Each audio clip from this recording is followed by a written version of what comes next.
முருகன் மளிகை கடைன்னு முருகனுடைய காட்சி கிடைக்கும். இது இல்லைன்னு மறுக்கவே முடியாது. முருகன் இல்லாத இடமே கிடையாது.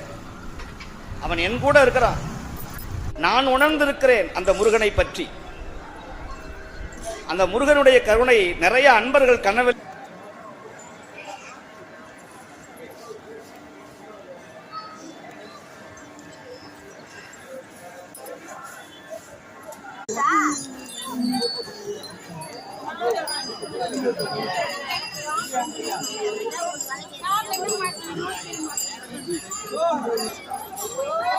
Aurora.